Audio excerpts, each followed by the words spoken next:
Bu Wifa, untuk pertanyaan yang pertama, selama ini bagaimana Anda dapat mengidentifikasi kasus-kasus yang merupakan dilema etika atau rujukan moral? Ya, untuk mengidentifikasi suatu kasus ke dalam kategori dilema etika atau rujukan moral, saya menelaah kasus tersebut jika terdapat dua pilihan keputusan yang sama-sama benar, maka termasuk ke dalam dilema etika.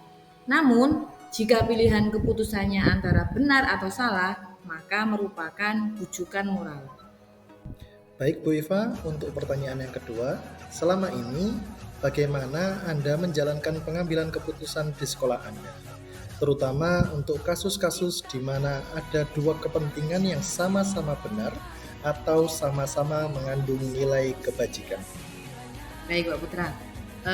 Jika merujuk pada kasus dilema etika yang saya sebutkan tadi, memang terdapat dua kepentingan yang sama-sama benar, yakni jika saya mengambil keputusan untuk menegakkan keadilan dengan cara yang tegas, maka akan tercipta kedisiplinan bagi guru yang bersangkutan.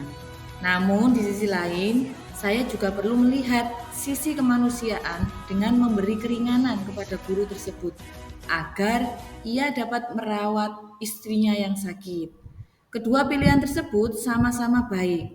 Maka dalam hal ini saya akan menggunakan prinsip berpikir berbasis rasa kepedulian di mana saya akan meminta guru-guru lain turut serta membantu menghandle siswanya selama ia merawat istrinya yang sedang sakit.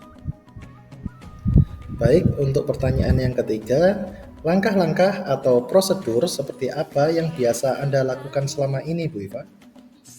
Ya, selama ini jika saya ingin membuat keputusan, langkah pertama yang saya lakukan adalah mencermati terlebih dahulu situasi yang terjadi.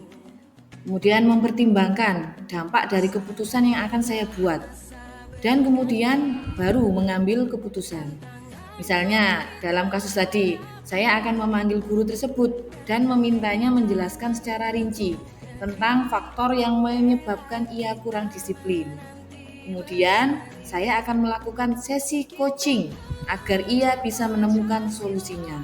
Selanjutnya, saya akan memantau tindak lanjut dari penyelesaian masalah yang ia lakukan. Langkah terakhir adalah merefleksikan keputusan yang saya buat. Masuk ke pertanyaan keempat. Hal-hal apa saja yang selama ini Anda anggap efektif dalam pengambilan keputusan pada kasus-kasus dilema etika, Bu Iva? Oke, hal-hal yang saya anggap efektif dalam pengambilan keputusan pada kasus-kasus dilema etika antara lain, yang pertama mengumpulkan fakta, kemudian yang kedua menguji benar dan salah atau benar lawan benar. Kemudian yang ketiga mencari alternatif atau solusi lain yang mungkin bisa dilakukan. Dan yang keempat melakukan refleksi. Untuk pertanyaan yang kelima, hal-hal apa saja yang selama ini merupakan tantangan dalam pengambilan keputusan pada kasus-kasus dilema etika? Ya, tentunya dalam setiap pengambilan keputusan tidak terlepas dari tantangan yang akan dihadapi.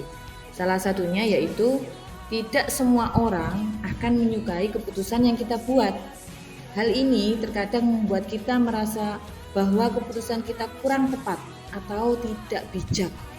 Namun, kembali lagi pada hakikatnya bahwa tidak semua orang memiliki mindset yang sama seperti kita.